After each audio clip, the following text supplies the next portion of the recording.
एणिकी ration card धारी को 1000 टंका नगद राशि मिल भारत सरकार को ए नुआ योजना रे जदि आवेदन करना तेबे तुरंत आवेदन प्रक्रिया रे भाग नियंतु।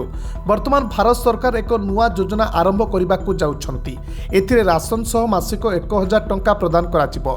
तेबे जेउ नागरिक माने राशन कार्ड धारी से माने ए योजनार आवेदन करि पारिबे। तेबे आसंतु जानिबा एहा विषय रे वर्तमान सारा देश रे अनेक राशन कार्ड रो ई-केवाईसी प्रक्रिया पूर्ण होई नाही। एथिपई भारत सरकार ए नुआ योजना अनुसार ई-केवाईसी प्रक्रिया पूर्ण करने को जाउछंती। ए योजना माध्यम रे ई-केवाईसी सह आर्थिक रूप से दुर्बल थिबा परिवार मानकु जीवन स्तर रे सुधार आनिबा पई आर्थिक सहायता प्रदान करा जिवो। एठारे आर्थिक भावे दुर्बल थिबा परिवार को मासिक 1000 टंका दिया जाई सेमानकु आत्मनिर्भरशील करने को प्रयास करा जिवो।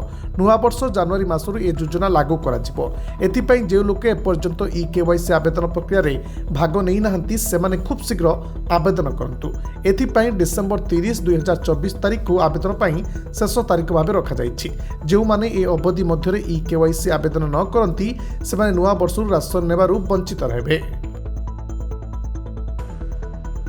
Bureau report, Dinalipi live.